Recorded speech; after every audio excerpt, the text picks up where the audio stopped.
Don't forget to give me my prompt if I start wandering again like last time.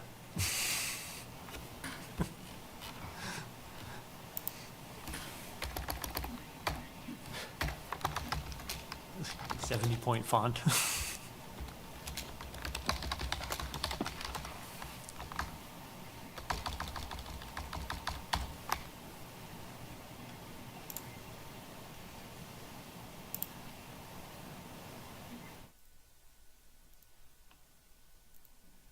How's that do you? Perfect.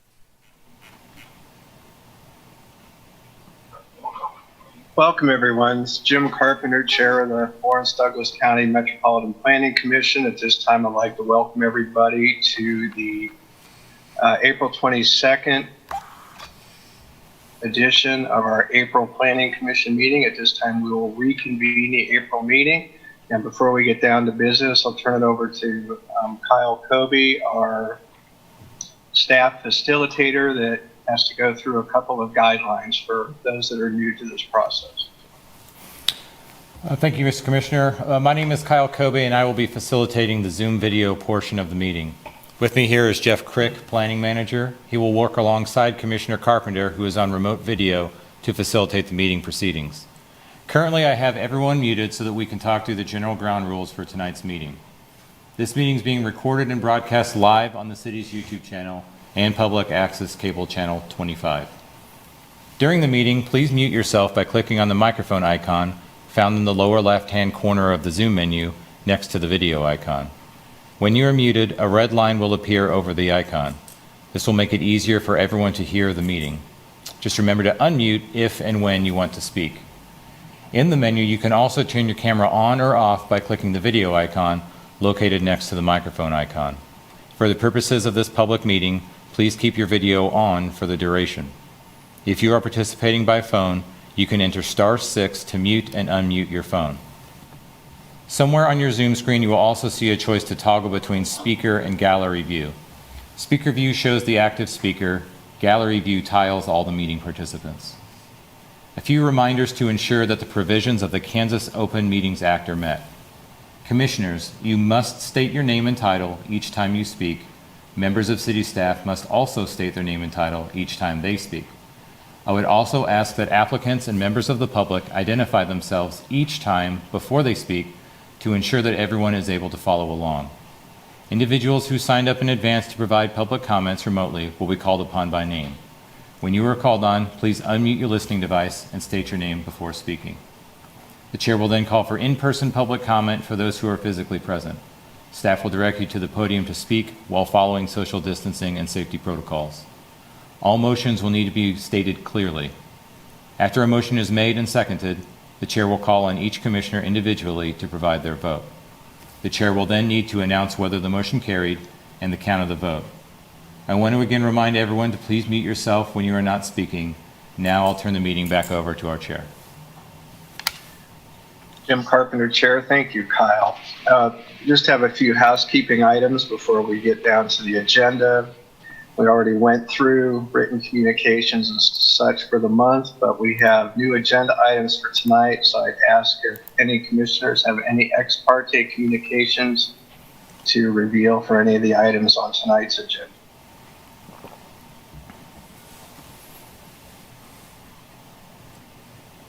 Not seeing any.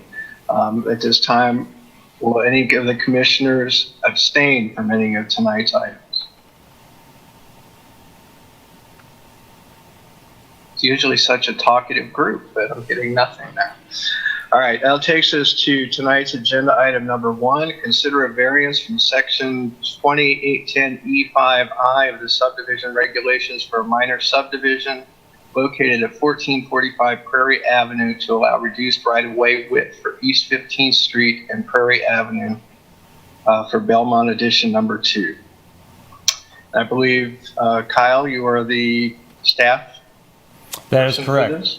Thank you very much. Kyle Kobe with Planning. The need for this technical variance is due to the current subdivision design standards requiring more right-of-way than was required when the property was first platted. Approval of this technical variance will not result in any changes to the existing street pattern. Approval will maintain the existing street right-of-way widths. Staff recommends approval of the technical variance request to allow for a reduced street right-of-way on both East 15th Street and Prairie Avenue, as shown on the proposed Belmont Addition Number 2 plat drawing. I'd be happy to answer any questions you might have. Jim Carpenter, Chair. Thank you, Kyle. This time, turn it over to the applicant presentation. Rebecca Buford, do you want to have anything you'd like to say?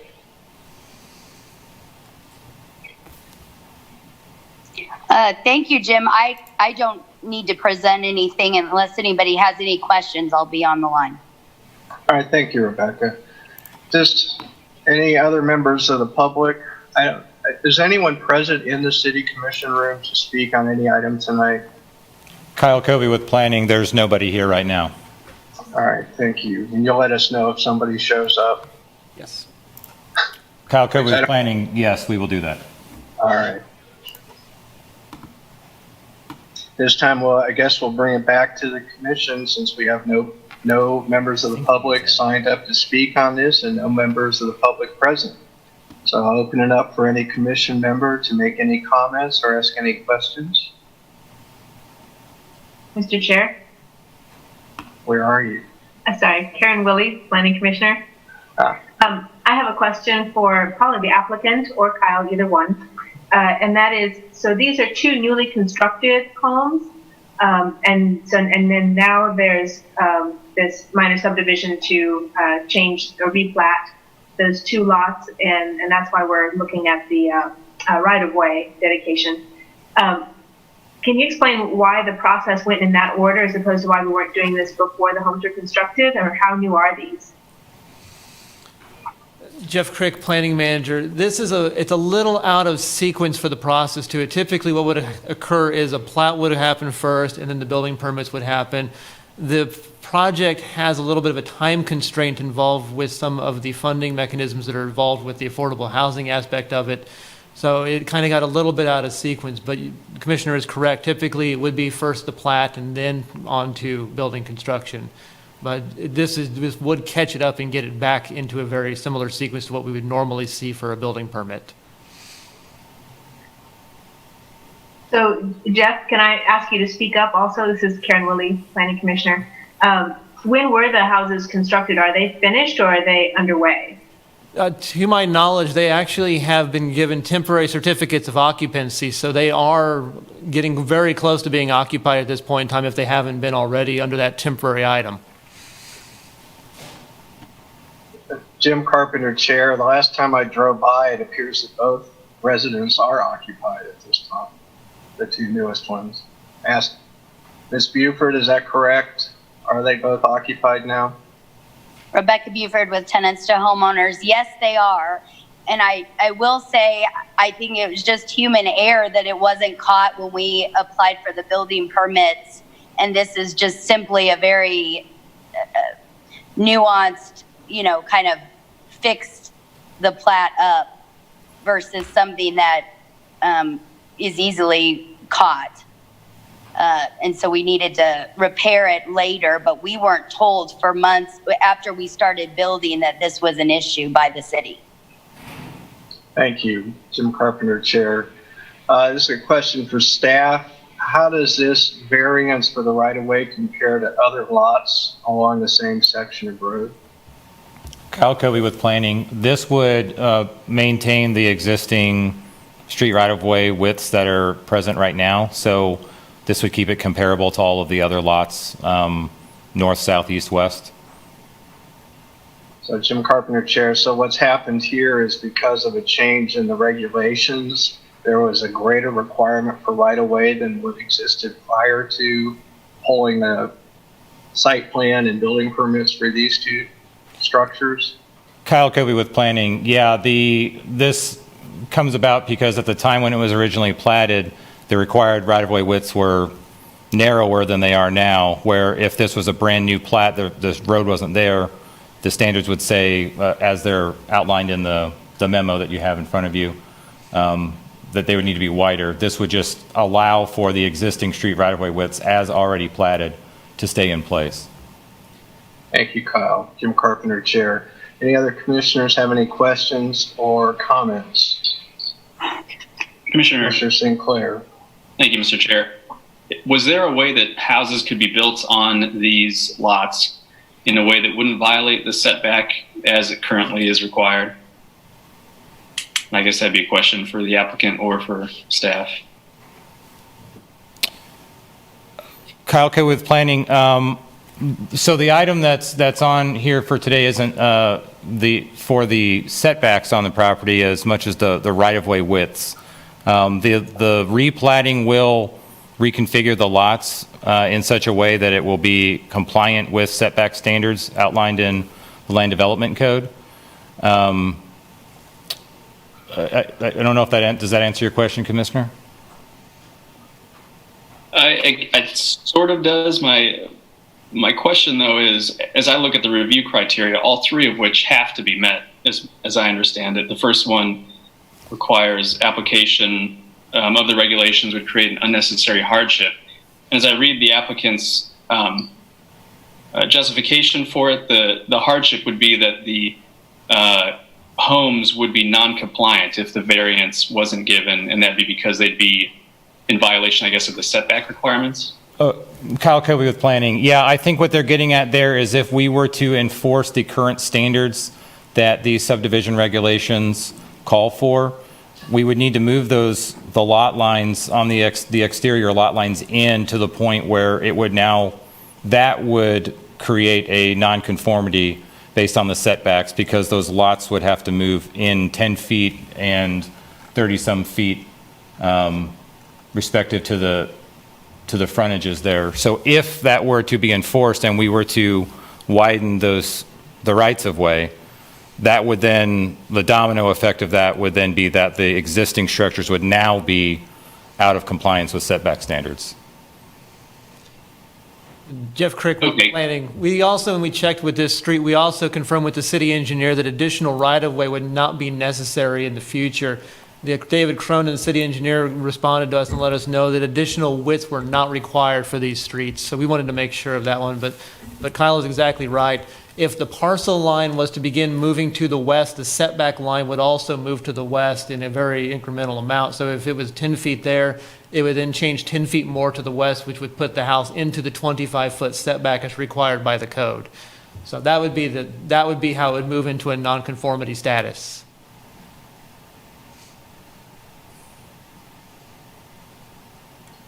Tim Carpenter, Chair, thank you. That answer your questions, Commissioner Sinclair? Luke Sinclair, Commissioner. I think so, but I'm still a little confused just on what exactly the unnecessary hardship. Well, not so much what the unnecessary hardship is that's being claimed, but as the property is now developed, who that hardship was the responsibility of, and to the extent that it's the applicant that the hardship is now that there are houses built there and they're not going to be compliant unless we give a variance on this, and that was known before the houses would have been built, and it's this issue of things being done in reverse order. I just don't know if it's a good precedent to sort of do things out of order to the extent that hardships are created as a result of the building that's done. So I'm just struggling with that a little bit, but I don't need to belabor the point too much. Although I'd be curious to know if any other commissioners think that's an issue or not. Well, Rebecca Buford, applicant, I would like to say we were not aware of that when we were given building permits and we began to build the houses. So I totally understand we could have adjusted this and built different houses if we hadn't started before we were told. So this is, fixing in the best way that we all can. Something that wasn't caught on building permit. Mr. Chair? Mr. Chair, you're muted. This is Karen Willie, Planning Commissioner. So I think what we're hearing is this is kind of a cleanup item, and it was just an error that came about. The city engineer doesn't require the extra right-of-way, so it looks like it's pretty straightforward. That's something we can clean up and clear up and allow tenants to homeowners to move forward. I did have one other question for Ms. Buford, if you would. So the third lot, or the portion of a lot, the lot number 40 there that we're using half of, was that intended to be, or is this part of the fix that's coming after the fact? Or does that leave you one lot short from being able to do your work? Rebecca Buford with Tenants to Homeowners. No, there was 2 lots initially, and it needed to be replatted because at one point 10 feet was added to one of the lots. So it's just we're redrawing the same lines.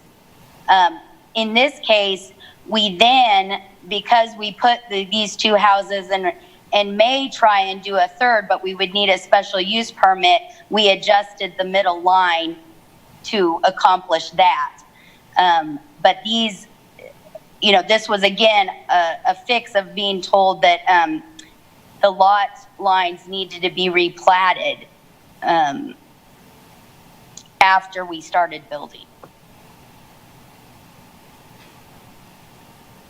Thank you. But this will suffice and allow us to do everything we want to do, and the 2 houses are, our people are in them, and they're a great addition to the neighborhood, I think. Thank you, Ms. Buford. I don't know how I got muted before. I apologize for that. I guess I have a question for our legal staff, Mr. Larkin.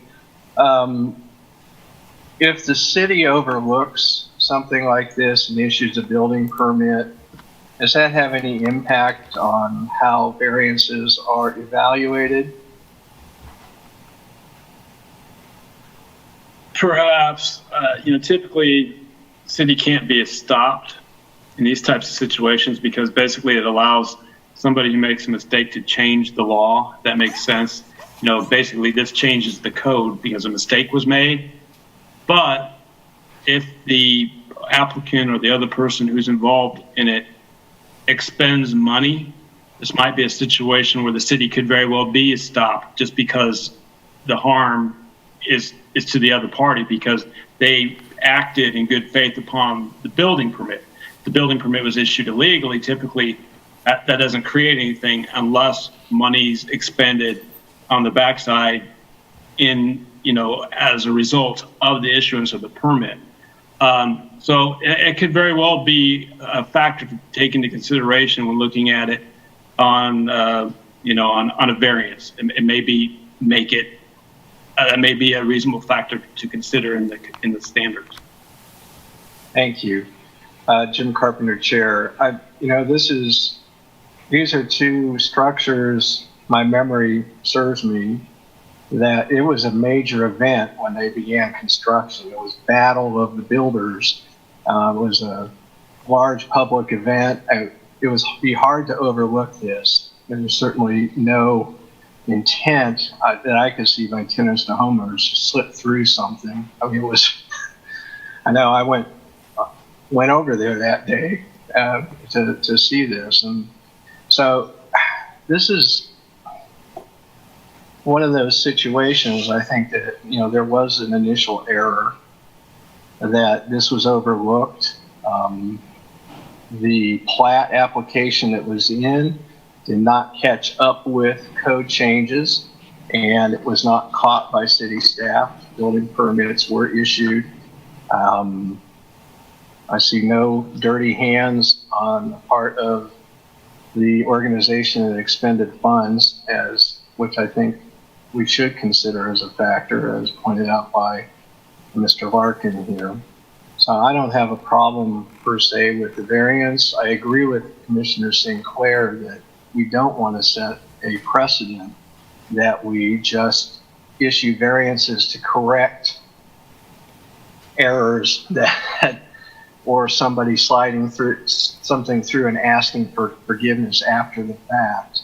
This is one of those, I think this is an exception, a blatant exception actually, because of the advertisement that went into this. And there were protests and everything else going on about this particular property, and still this little technical issue was missed.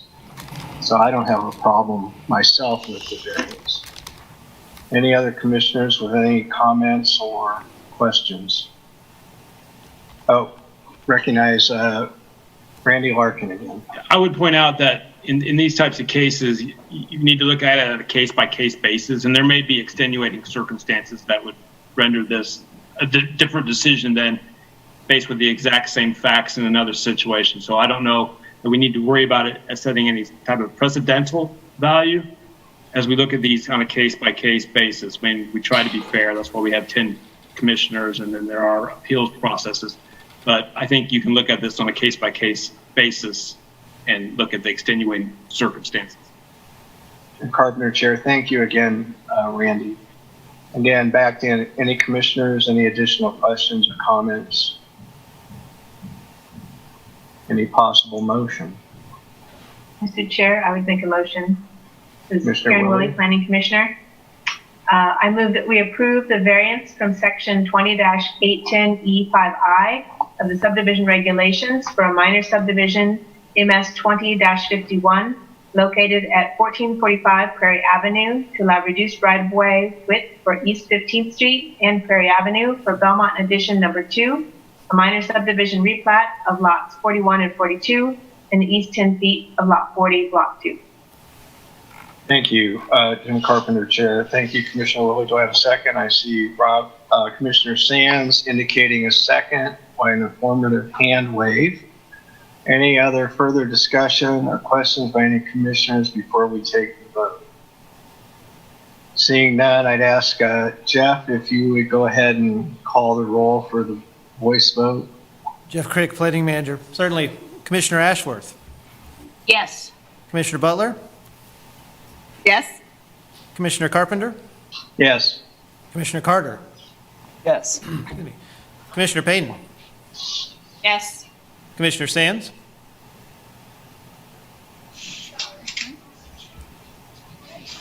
Commissioner Sands. Yes. Commissioner Singh. Got me now? Yeah.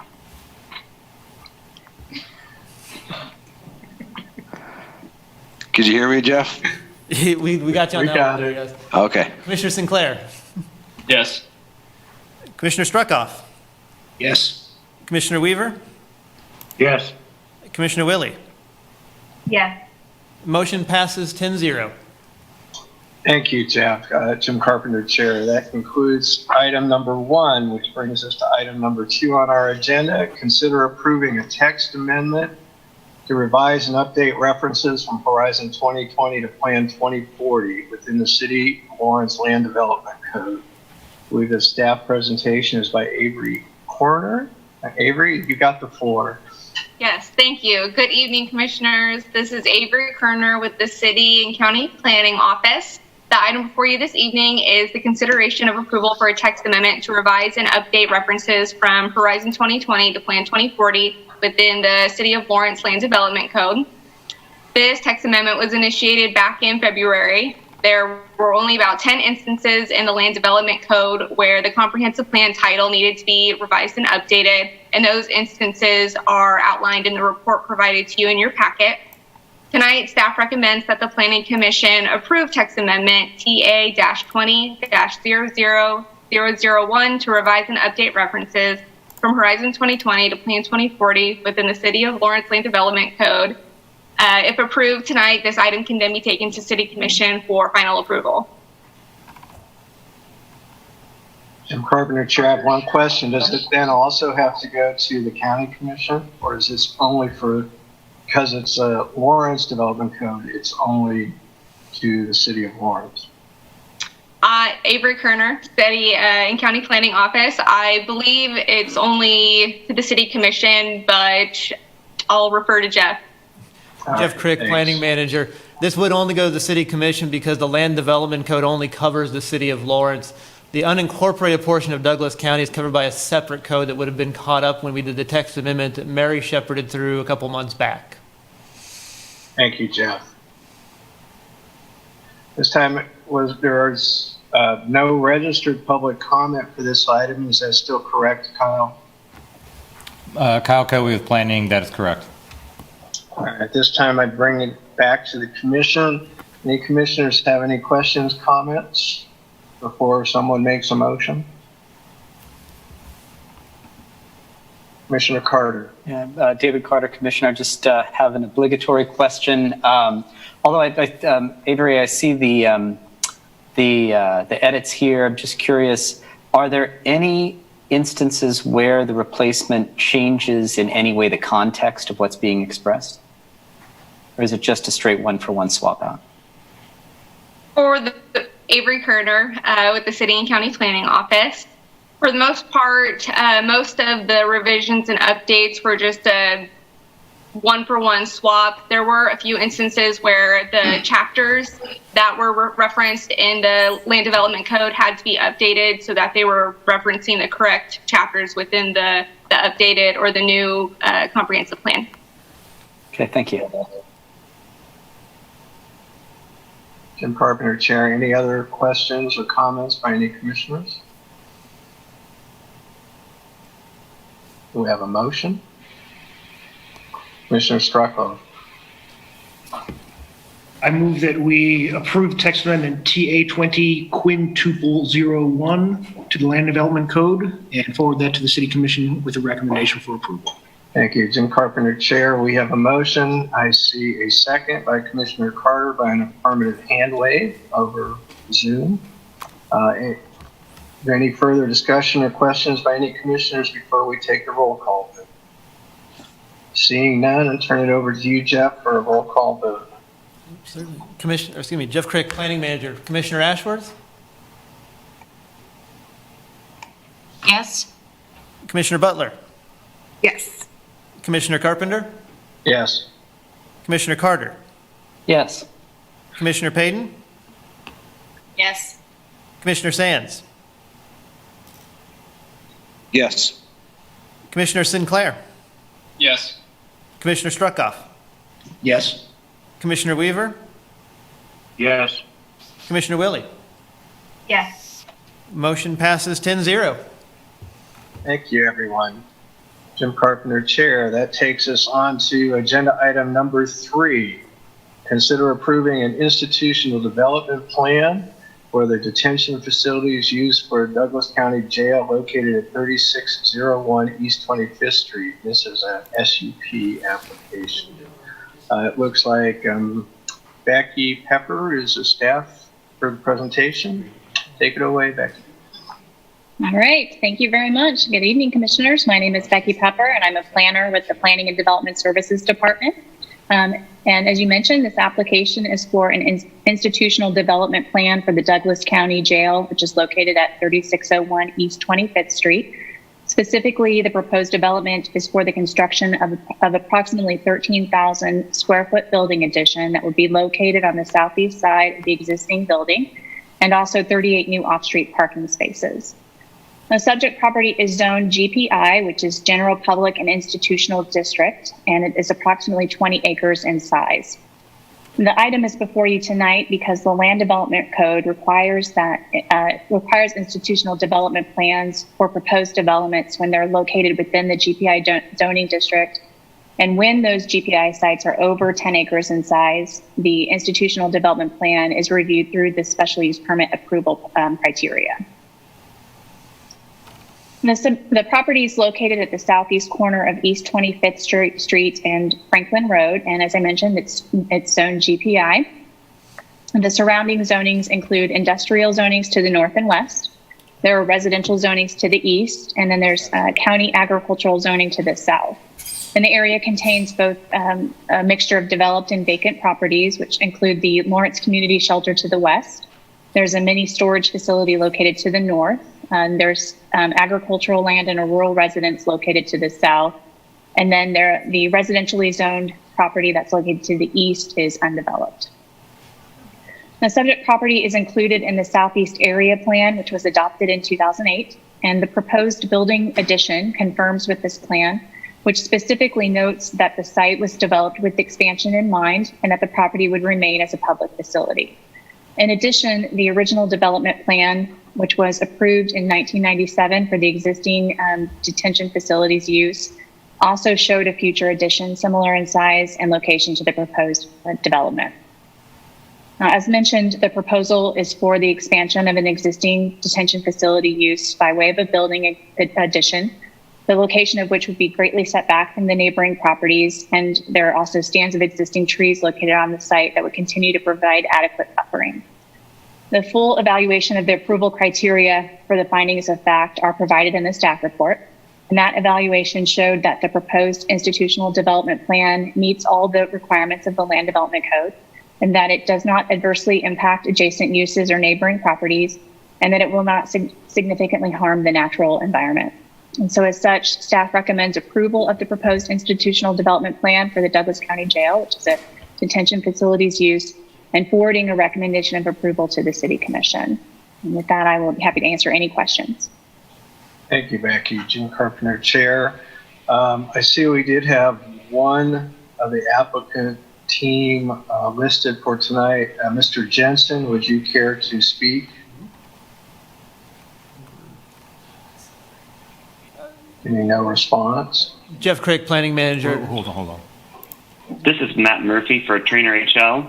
We were listed as the applicant. Yeah, I'm not supposed to speak for this one. Okay. Again, Matt Murphy with Trainer HL on behalf of the applicant. And we've been working diligently with staff over the last month and even time before that. So we have no objections to what's listed in the staff report as Becky has gone over. But we're here to answer any questions if you have any additional questions for us. Thank you, Mr. Murphy. Jim Carpenter, Chair. At this time, I see we have no public comment registered. There's nobody in the room to speak to this. Is there, Kyle? Kyle Kobe with Planning there. That is correct. All right, at this time, we'll bring it back to the commission. Any questions or comments by any of the commissioners? Commissioner Willie. Karen Willie, Planning Commissioner. I have a question for the applicant, and it's about stormwater retention.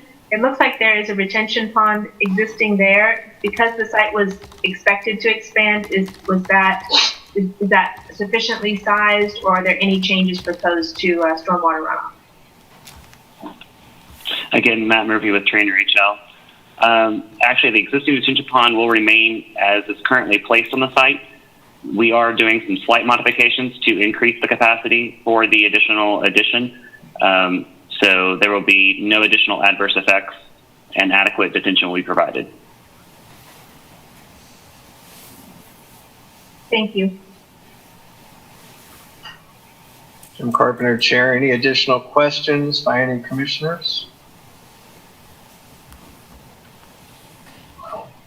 Any comments by any commissioners? Commissioner Willie. Karen Willie, Planning Commission. This is a question for staff. What was the notice radius for this? Were there a lot of properties that were impacted, because it's a pretty big property and a lot of other large properties around it that are probably owned by the county or a few individuals? Did the notice requirements include the neighborhood to the west? This is Becky Pepper, planner. I could look up our property ownership list and tell you exactly, but while I'm doing that, I tell you that our requirements are 400 feet for properties within the county. So to the east, north, and west, we would have followed that 400-foot rule, and then it's 1,000 feet from the county. I believe that we would have followed that rule for the properties to the south. And the property itself, Karen Willie, Planning Commissioner, the property itself is located within the city limits, right? This is Becky Pepper, planner. That's correct. Thank you. Jim Carpenter, Chair. I guess there's a question to Becky. Is this institutional development plan kind of equate to other things we've seen, such as preliminary site plans that's subject to change and approval administratively? This is Becky Pepper, planner. I'm trying to think. I think my most recent example, the police facility, the new headquarters, we rezoned that to a GPI zoning district, and then subsequently required an institutional development plan. Is your question how it would be processed if they needed to make modify? Yes. How would it be processed? To look at what our code says. And Amy or Jeff, if you find the answer faster than I am, please feel free to chime in. Amy Miller, Interim Planning Director. Chair Carpenter, could you repeat the question? I was still looking for the property ownership list. Okay, Jim Carpenter, Chair. I think I'll modify my question slightly and just say, if there's a need to change the plan, how is that handled? And I guess the context for this is I'm surprised we don't have any public comment on an issue related to the jail tonight, given the fact that some parts of this, I mean, there's a couple of groups in town that are following the jail very closely.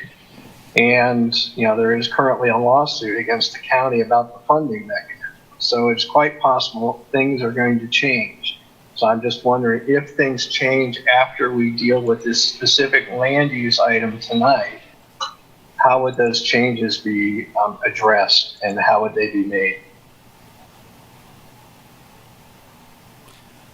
Amy Miller, Interim Planning Director. In Section 20-1307 of the Land Development Code, which governs institutional development plans, there is actually a section that applies to revisions to an institutional development plan. And so that section would dictate the process. And is that, Jim Carpenter, Chair, is part of that process, is that just an administratively decided, or is it something that would come back before this board or to the City Commission? Amy Miller, Interim Planning and Development Services Director. There are actually two different avenues. One would follow the avenue that you see tonight, which would be a public hearing, and one could potentially be an administrative determination based on what is in that code section. Okay. So, Jim Carpenter, Chair, part of this is, given what you just said, I'm going to hazard a guess that part of that is tied to the scope of the changes. Would that be a correct statement? Specifically, it states revisions to the institutional development plan may be reviewed and approved administratively when revisions are consistent with the original development plan's approval and evidence has been submitted to the planning director that the revisions will not increase traffic noise or light pollution or runoff from the site. Sorry, Amy Miller, Interim Planning and Development Services Director. All right, thank you. I think I understand. We'd see it if they want to really change things up. But Mr. Chairman, right. Jeff Crick, Yes. Planning Manager. We pulled the property ownership list to confirm it. There were 11 properties that were in the noticing radius for the property, and it would have also gone to the neighborhood association as part of that noticing requirement. Thank you, Jeff. Jim Carpenter, Chair. Any other questions or comments from any commissioners?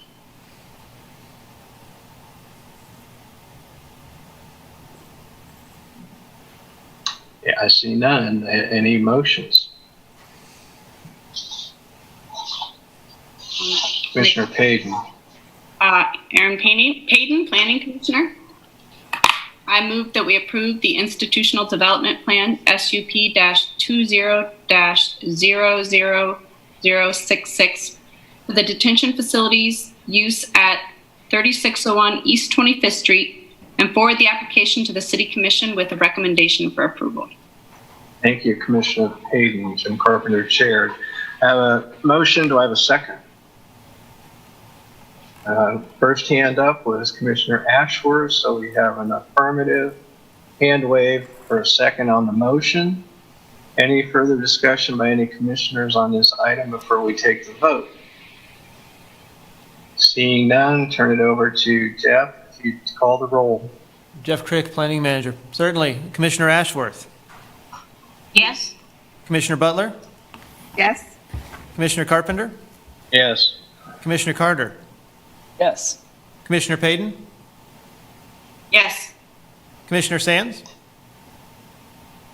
Yes. Commissioner Sinclair? Yes. Commissioner Struckoff? Yes. Commissioner Weaver? Yes. Commissioner Willie? Yes. Motion passes 10-0. Thank you, Jeff. That concludes item number 3 on our agenda. Jim Carpenter, Chair. Item number 4, consider approving a request to rezone approximately 1.8 acres from U-KU district to RM32, located at 1621 West 9th Street. And I'm not sure who's up on this one. Kyle I'll Kobe turn with it over to planning. staff. Kyle Kobe with planning. I will be taking this one. All right, thank you. Kyle Kobe with planning. UKU districts are specifically reserved for properties owned and operated by the University of Kansas. The land use and regulation of these properties are governed by the cooperation agreement between the City of Lawrence, Kansas, and the University of Kansas. Uses similar to those contained within the Land Development Code could still take place on property carrying the UKU designation.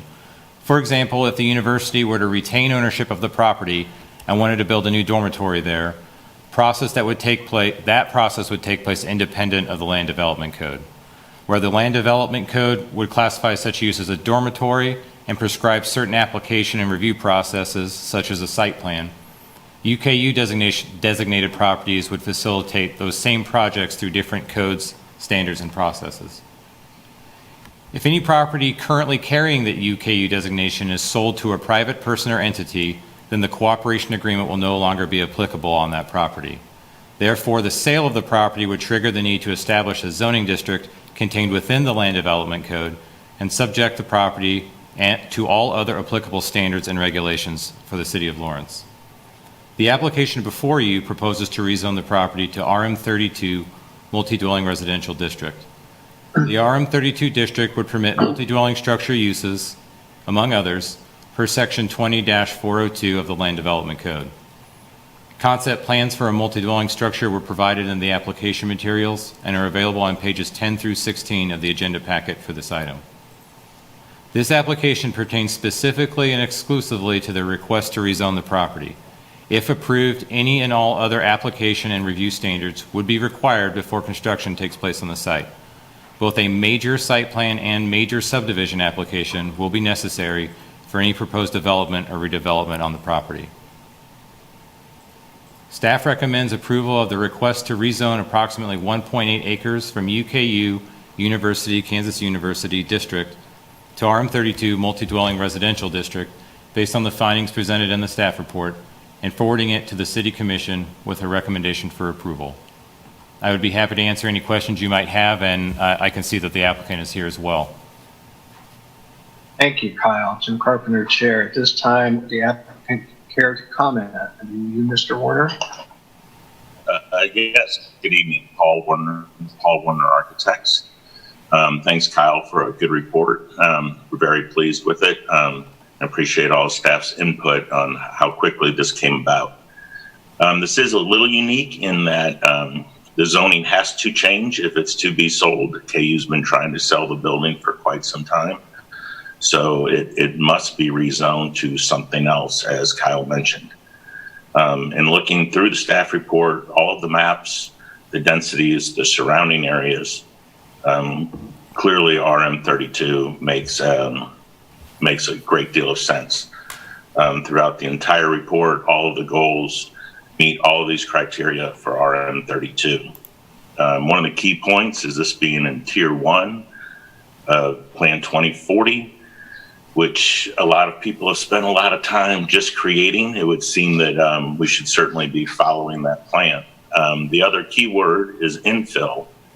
This is a great location for an infill project.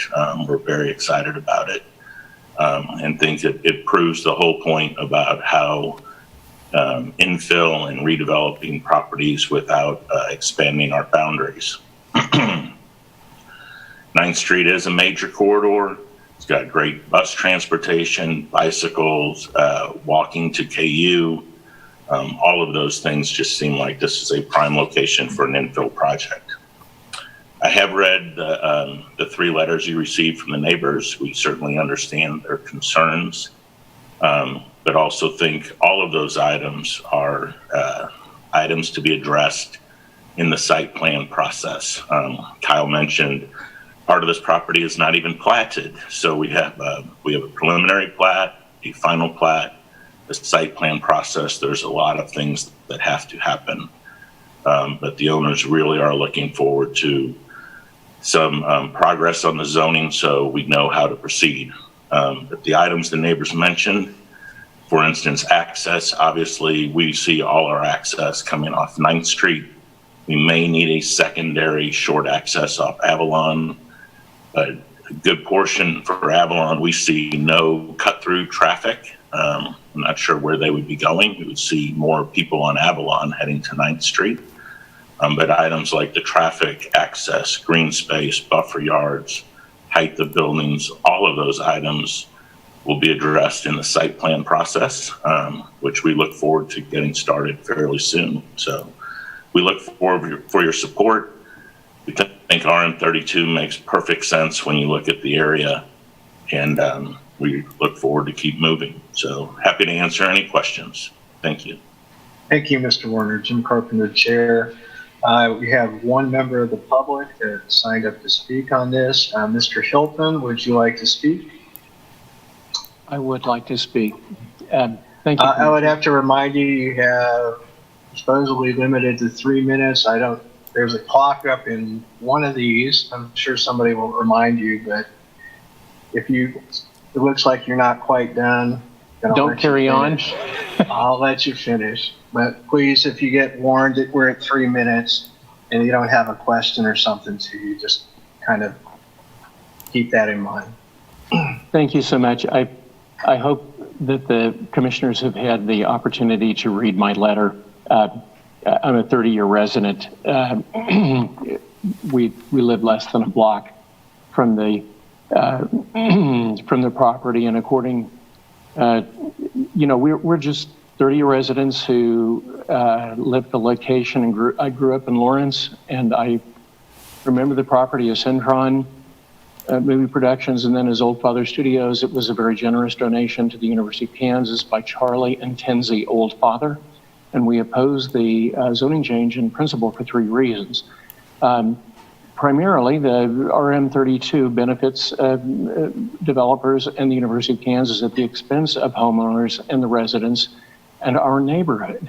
An additional 50 plus units, residential units, would exacerbate an already congested and particularly hazardous stretch of 9th Street, which can be difficult to transit even at the best of times. The Hillcrest School Zone is there close by, and a pedestrian crossing light can suddenly interrupt the flow of traffic. The steep grade from Hilltop past Avalon, along with the center turn lane, invite head-on traffic accidents. Any vehicle coming gains a significant momentum headed down that grade, and so a driver unfamiliar with the grade can be traveling down at that hill at a remarkable rate of speed.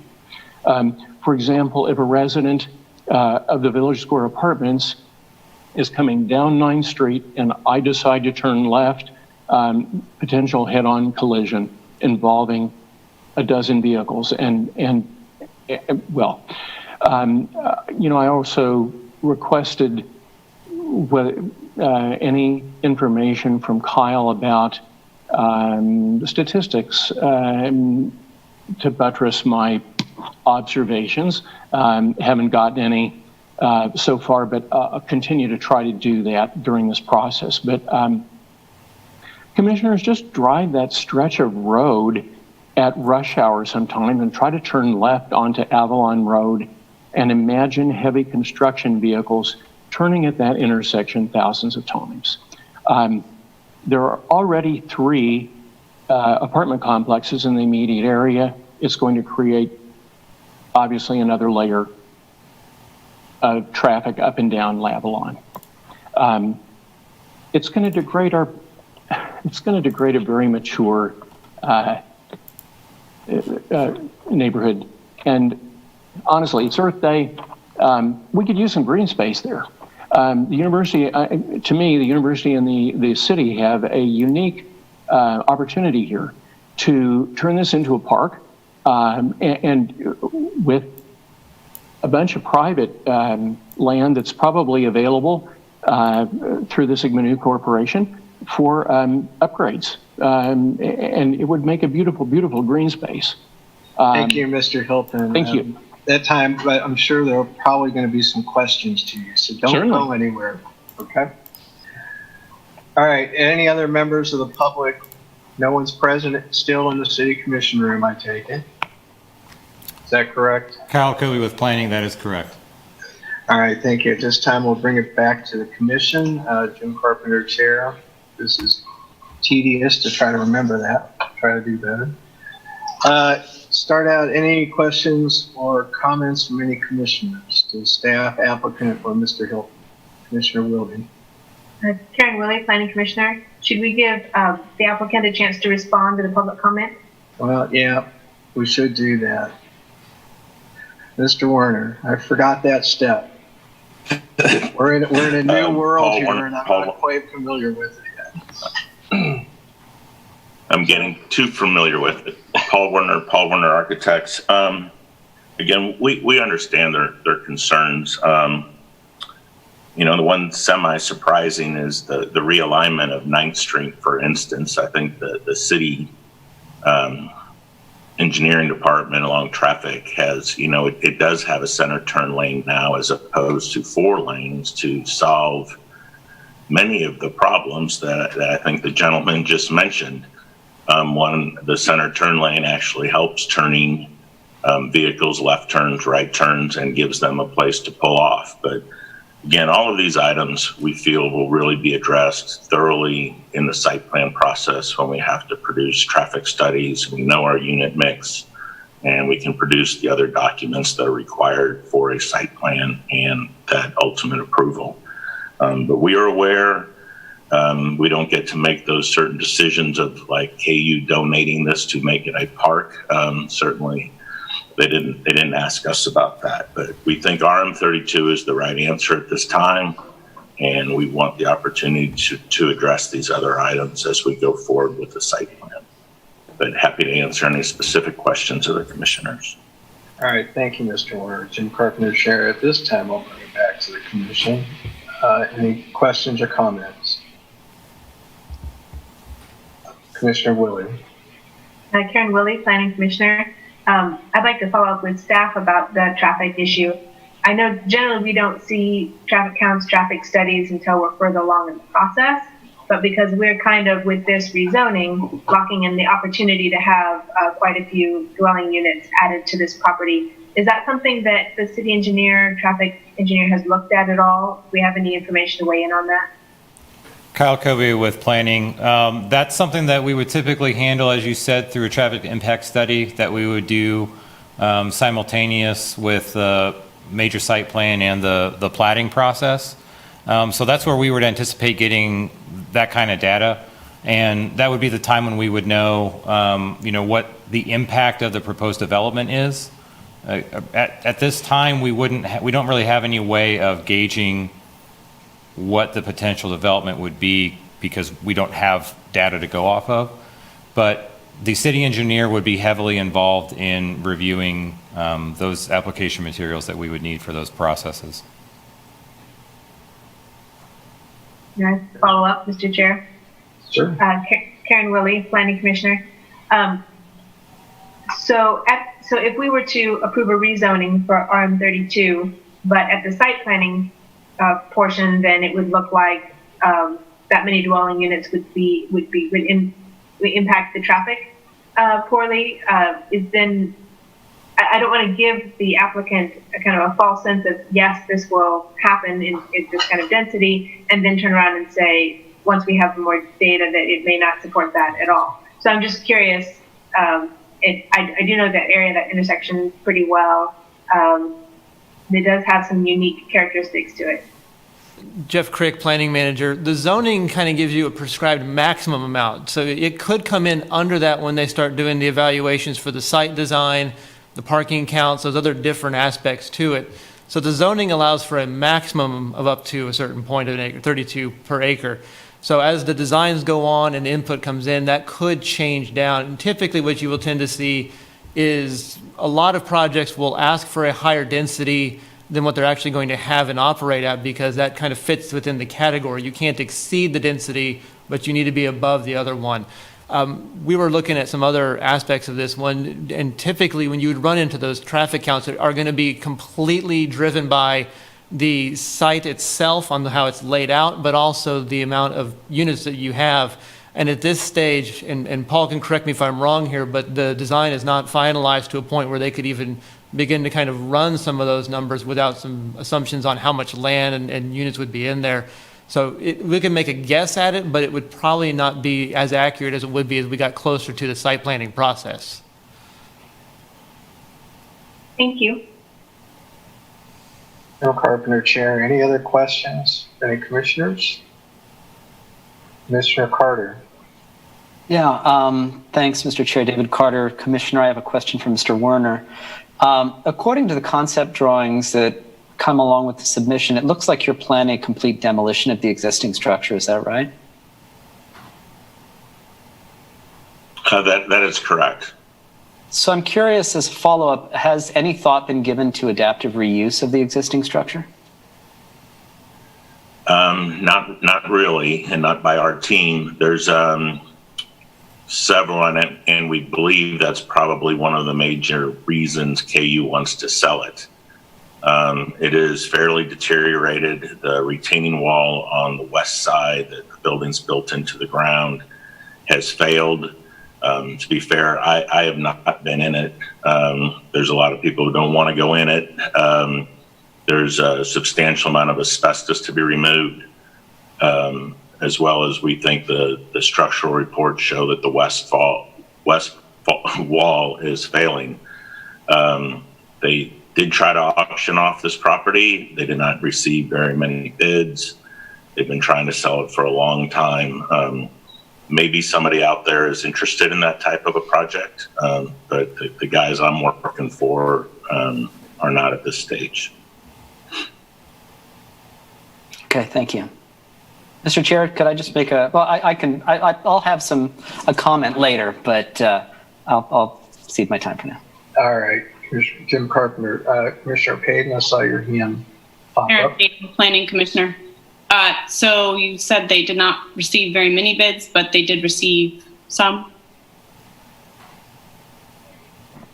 Is that directed to Mr. Werner? Yeah. Paul Werner, Architects, sorry.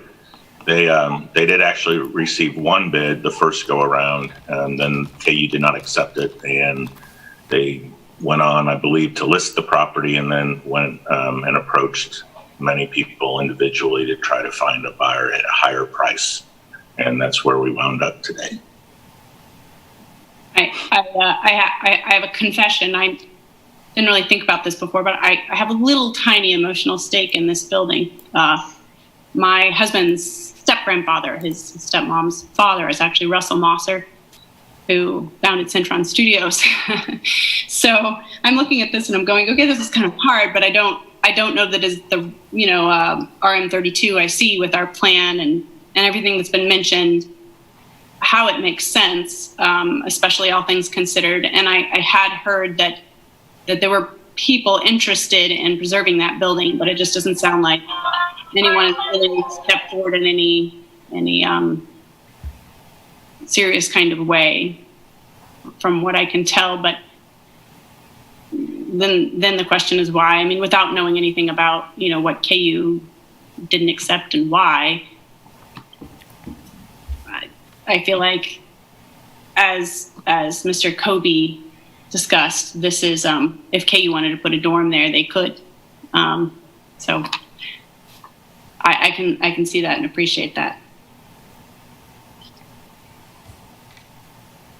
Carpenter Chair, any additional questions? Commissioner Ashworth.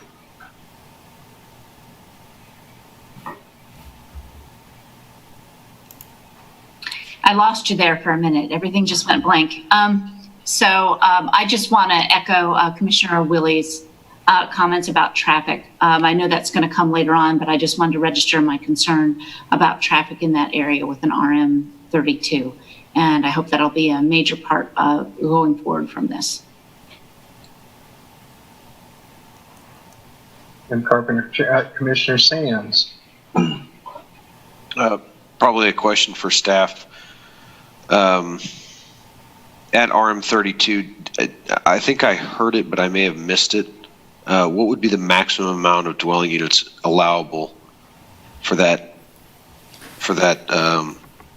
amount of land, given setbacks and rights of way over? Kyle Kobe with planning. I think Jeff's doing some quick calculations. I don't have it up right in front of me. If I remember correctly, it's 50, mid 50s. I want to say 56, 57 would be the maximum number of units. 57. 57. Yeah, Jeff Crick, planning manager. It would be 57 dwelling units would be allowed. The site is approximately 1.8 acres, but that may change a little bit given on the platting process in there.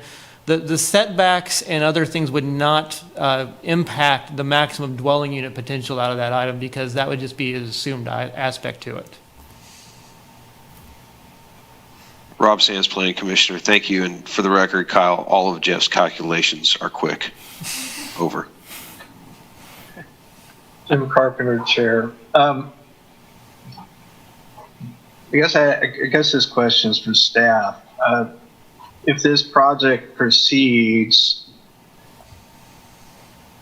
what about construction traffic on Avalon? I don't believe trucks are permitted on that street, so is there a way that they could be really kept off of that street during the process? Jeff Crick, planning manager. That's one of those things we always take a look at with our pre-development meetings that we have with applicants, and it's something that both municipal services and operations takes a very look at when they do the rights of way permitting process on how those items go. Usually, and I can't speak that this would be applicable in this case too, but they typically try to keep everything out of the neighborhoods and towards the collectors and arterials as best as possible, unless there is an extenuating circumstance that would require a different change. But that would be something we'd pick up in our pre-development meetings to make sure is encompassed and protected.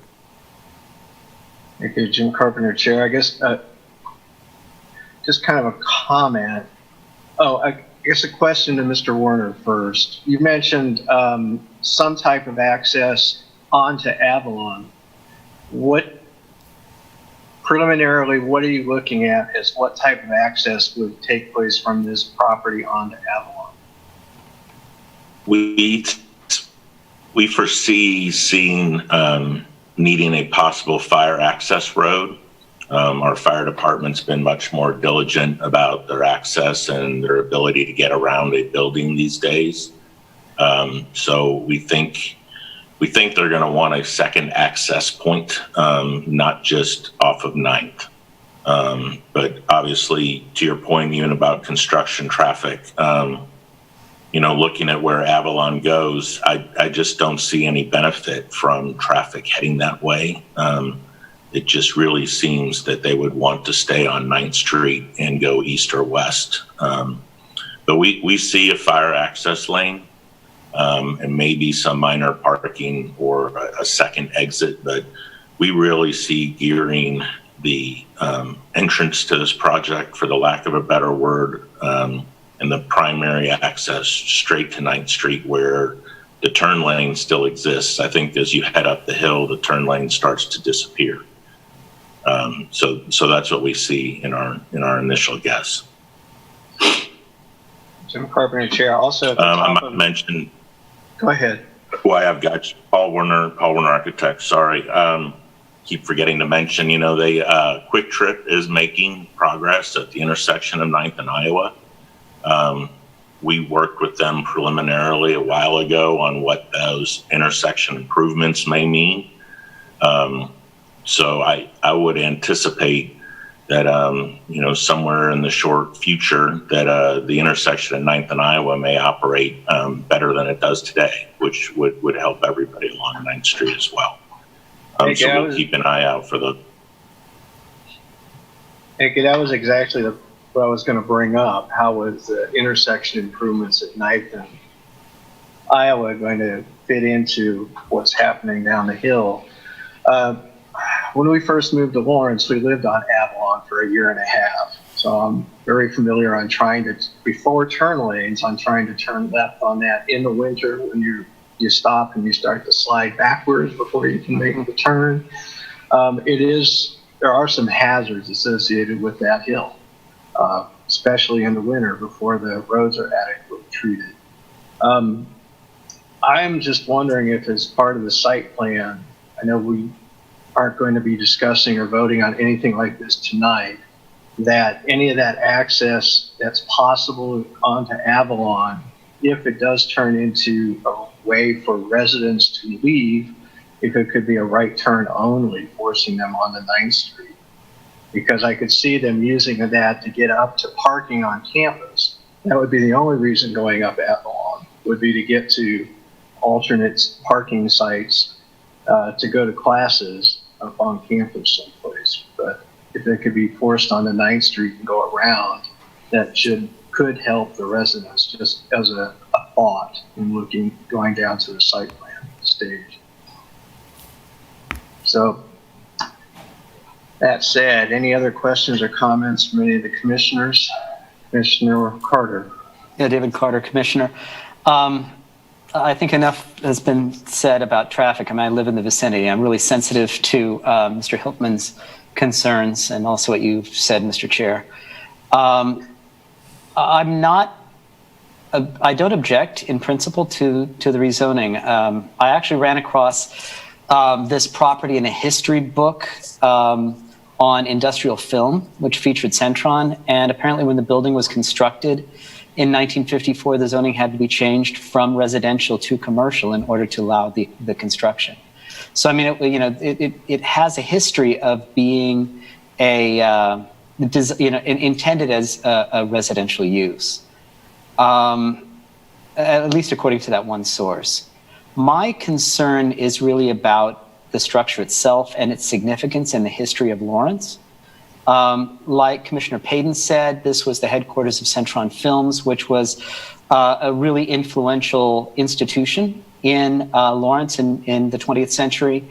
And it was actually the producer of an Academy Award nominated film. And so it was designed by a KU architect named Werner Smith, who has other works in Lawrence. So, it's not technically a historic structure, but it's part of the history of Lawrence. And so anticipating the site plan process, I think I personally would be strongly opposed to any plan that did not at least take into consideration the option of adaptive reuse. So with that, I have no intention of opposing it, but I'm really interested in seeing what's going to come next. Thank you, Commissioner Carter. Jim Carpenter, Chair. Any other commissioners, comments, or questions? Commissioner Payton? I would just reiterate that it would be interesting to see some adaptive reuse of that facility. So I do think it's well, I'm actually wondering, I had some understanding that it was a historic property or someone had attempted to put it on the historic register, and I guess that never happened. Does anybody have any knowledge of whether some sort of historic registry was attempted? No. Okay. I'm sorry, Dwight Hiltman, homeowner. I believe that Charlie and Tenzie Oldfather purchased and gave and donated that to the Kansas University so that it could be preserved. Thank you, Jim Carpenter, Chair. Any other questions or comments at this time? Commissioner Willie? Karen Willie, Planning Commissioner.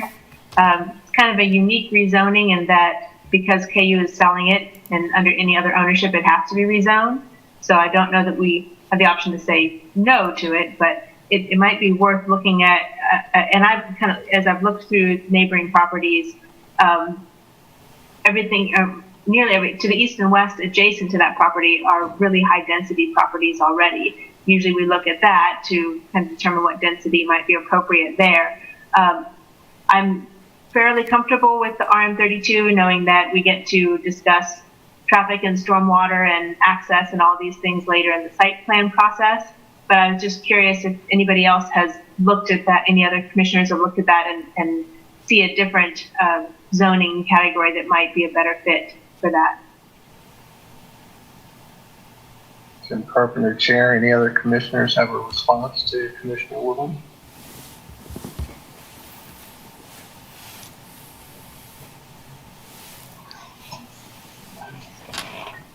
I would say it's probably Rob Sands, Planning Commissioner. I'd say it's probably better than RMO.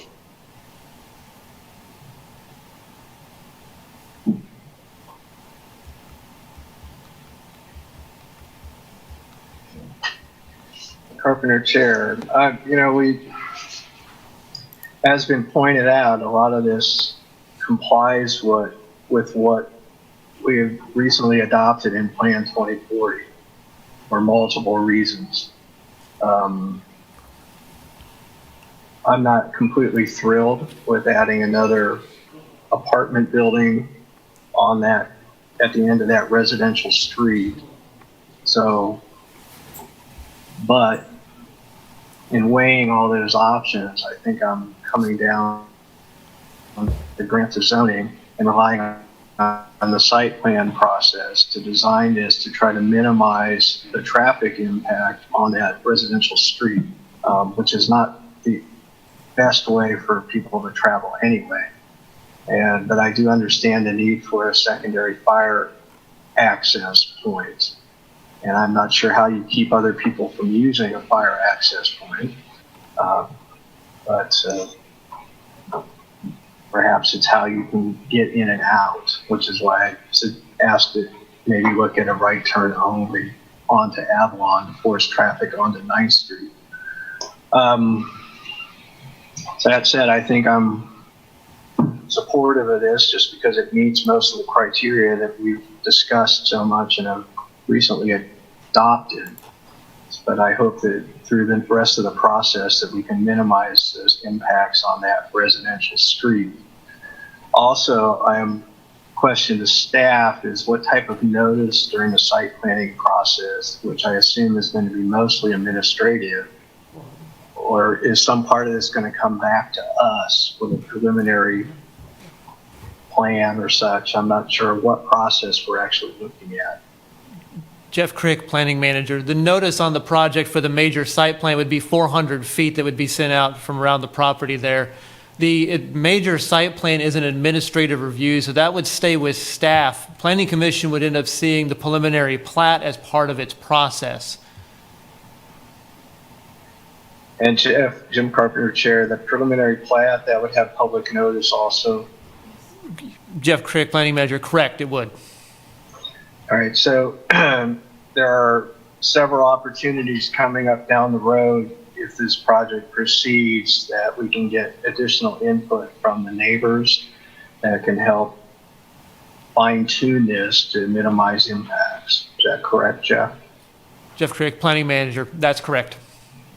Thank you. Carpenter, Chair, any other questions or comments from any commissioners? Commissioner Sinclair. Thank you, Mr. Chair. Luke Sinclair, Planning Commissioner. I agree generally with the comments that have been made so far. I do think when you look at the golden factors specifically, that pretty much all of them except for maybe 3 are, I think, way in favor of this application to rezone. I think there are serious issues with suitability, the factor involving detrimental effect on nearby properties, and then the hardship to the gain to the public and health and safety and welfare with the denial of it versus the hardship on the landowner. I think all the issues that Mr. Hiltman has raised cause me concern, and in terms of whether or not we consider all those concerns now under these factors versus pushing them to the site plan or the development plan process is a little difficult for me, because having been on the landowner side in the past, I know that once a rezoning application is approved, I think the neighbors that aren't happy with what's going to go in are automatically fighting an uphill battle. So the real battle, I think, is now. And so I think I'm gonna oppose this one, because I think hopefully the city commission will give a lot of attention to those particular factors as they consider it, and whether or not it's worth going into that in more depth now versus passing the rezoning or rezoning the property and then having all that stuff funneled into the site plan or development plan process. Thank you, Commissioner Sinclair. Jim Carpenter, Chair. Any other comments? Julia Butler, Planning Commissioner. I do agree with it. And the traffic gives me great pause just from traveling that road. So I do thank the neighbor for coming out, but I will be voting with Commissioner Sinclair in opposition of this project. Or rezoning, I should say, sorry. Thank you, Commissioner Butler. Any additional comments?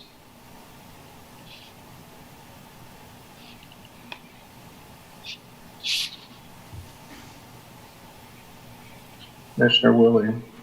Karen Willie, Planning Commissioner. I would make a motion in favor if you're ready for that. It looks like we're at that point. Okay. I move that we recommend for approval a request to rezone Z20-65, approximately 1.8 acres from UKU district to RM32 at 1621 West 9th Street, and forward to the City Commission with recommendation for approval. We have a motion by Commissioner Willie. Do we have a second? Commissioner Sands indicates a second by an affirmative hand wave. Any further discussion on the motion? I'm just going to say, as Jim Carpenter, Chair, I'm going to join Commissioner Sinclair and Butler on this one. I know this complies with a lot of what we're trying to accomplish.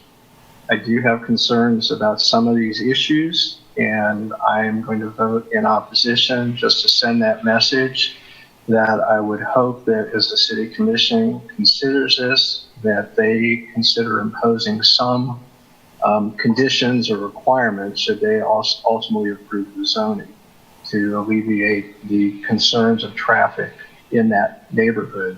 Because it's not just Avalon, it takes it up through a couple of other windy streets, and you've got all the frats at the top of the hill coming back down the hill in addition. So there are some traffic issues I think should be addressed as a neighborhood approach, not just this. So I would hope this would bring it higher up the list for consideration.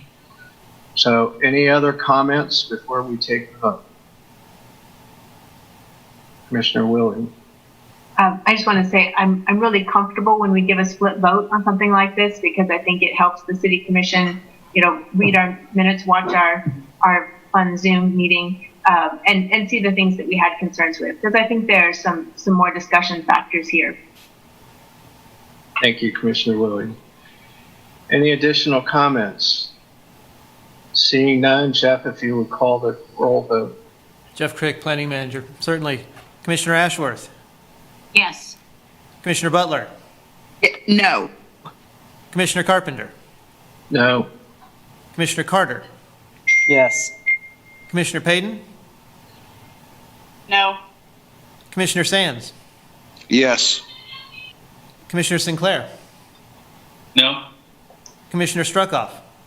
Yes. Commissioner Weaver. Yes. Commissioner Willie. Yes. Motion passes 6-4. Thank you, everybody. Jim Carpenter, Chair again. That concludes item number 4, and brings us to item number 5 on our agenda, which is consider approving a special use permit for exterior storage use of U.S. Engineering located at 2800 Venture Park Drive and 2000 Venture Park Court. Is Becky with us? There she is. I am. Good evening, Commissioners. My name is Becky Pepper, and I'm a planner with the Planning and Development Services Department. And this special use permit is for the exterior storage use that would be associated with a proposed industrial development that would be located in the Venture Park area. The requested special use permit is a step in the development process that would also entail submittal of a minor subdivision and site plan applications. With the future site plan application, the site and the proposed industrial development will be reviewed for full compliance with the standards of the Land Development Code. Your purview tonight is only a portion of the overall development with your consideration of the special use permit application explicitly for the exterior storage use. The subject property is zoned IG, which is in general industrial zoning district, which does permit the exterior storage use when it's accessory to a principal use that's located on the site.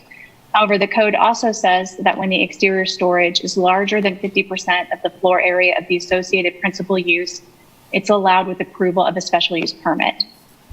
The site plan drawing that was submitted with the special use permit application proposes a principal structure that would be approximately 168,000 square feet in size, with a 12-acre exterior storage area located to the rear of that structure.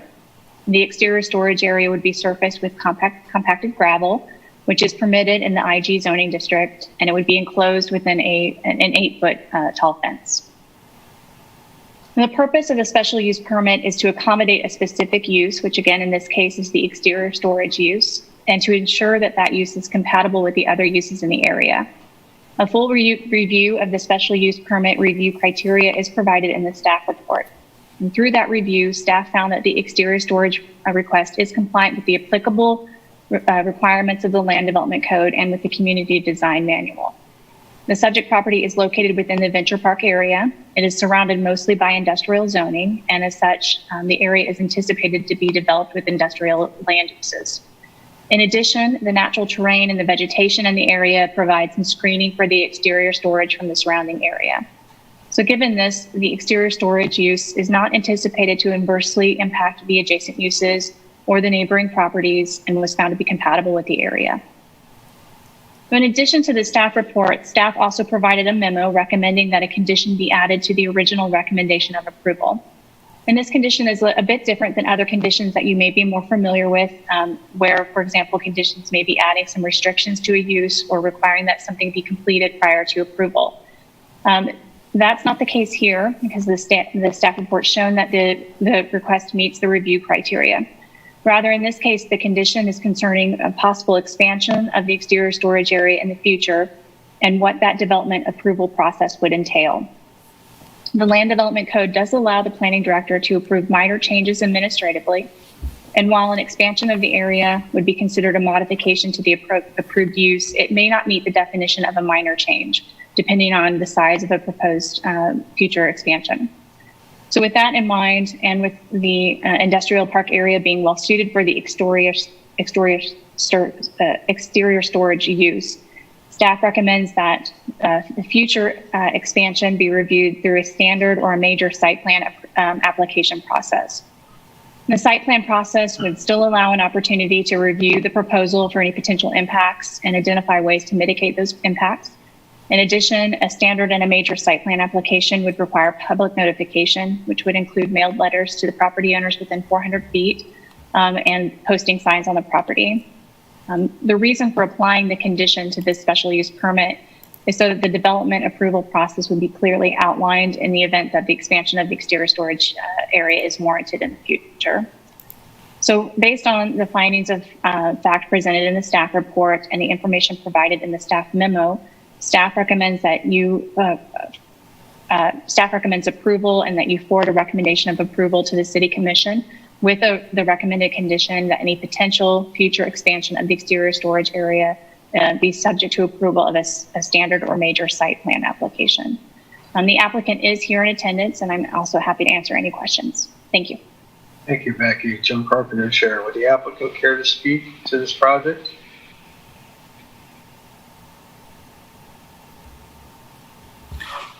Dan Jensen, Kessinger Hunter. I'm here tonight with Brandon Wyckoff, who's the VP of Administration for U.S. Engineering Holdings Company. And we are delighted to answer any questions you might have specifically, but I think Becky did a good job of defining the project. The outside storage is a critical component to our ability to use the site. Thank you, Mr. Jensen. Jim Carpenter, Chair. We don't have any members of the public that have signed up in advance to speak to this. I'm going to ask one more time, Kyle, if there's no one present at the City Commission room that wishes to speak to this item. Is that correct? Kyle Kobe with Planning, you are correct. Thank you. At this time, we'll bring it back up to the Commission. Any questions or comments by the Commissioners to either staff or the applicant?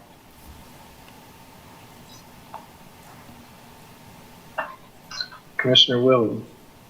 Karen Willie, Planning Commissioner. I have a question for the applicant, probably Mr. Wyckoff. Is this strictly a storage proposal, or will there be any fabrication or assembly that occurs outside of the structure? Yeah, Brandon Wyckoff, U.S. Engineering. Yeah, thanks for asking. That's a good question. All fabrication and manufacturing will happen inside the walls of the facility.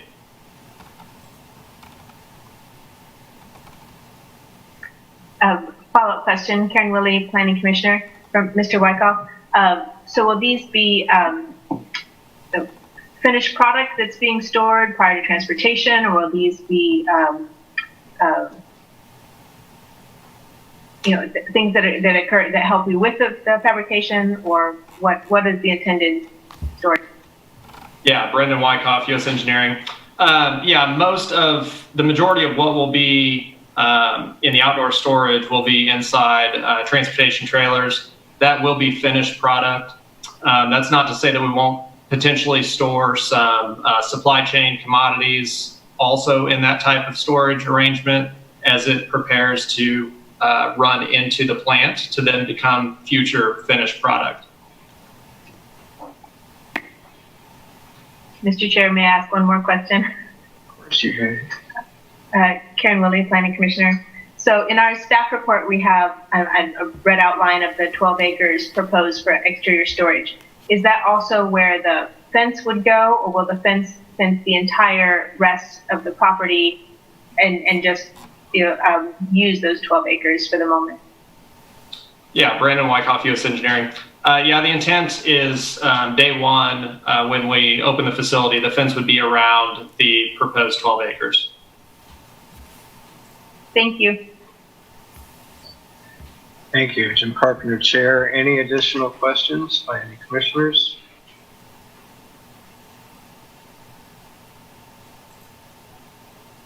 Any motions? Commissioner Sands. I'd like to make a motion to recommend approval of the exterior storage use located at 2800 Venture Park Drive and 2000 Venture Park Court, and for that request to the City Commission with a recommendation for approval based upon the findings found in the body of the staff report. Over. Commissioner Sands, does that include a condition included in the staff report? I'm sorry, yes, it does include condition. Over. Okay, we have a motion. We have a seconded by Commissioner Willie by an affirmative hand wave. Any further discussion on the motion? Seeing none, turn it over to Jeff to do the roll call vote. Jeff Crick, Planning Manager. Commissioner Ashworth? Yes. Commissioner Butler? Yes. Commissioner Carpenter? Yes. Commissioner Carter? Yes. Commissioner Payton? Yes. Commissioner Sands? Yes. Commissioner Sinclair? Yes. Commissioner Struckoff? Yes. Commissioner Weaver? Yes. Commissioner Willie? Yes. Motion passes 10-0. Thank you. That concludes the items on our agenda for tonight. Are there any additional business any commissioners wish to bring up? Seeing none, would somebody like to make a motion to adjourn our second Zoom meeting? And wave to Rob's child over there. Seconded by Commissioner Butler. Jeff, one more roll call vote. Jeff Crick, Planning Manager. Commissioner Ashworth? Yes. Commissioner Butler? Yes. Commissioner Carpenter?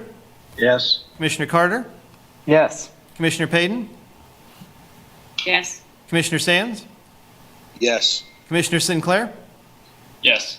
Commissioner Struckoff, Yes. Commissioner Weaver, Yes. Commissioner Willie. Yes. Motion passes 10-0. We are adjourned. Let's see if we meet like this in May. Thank you, everybody. Thank you. Take care.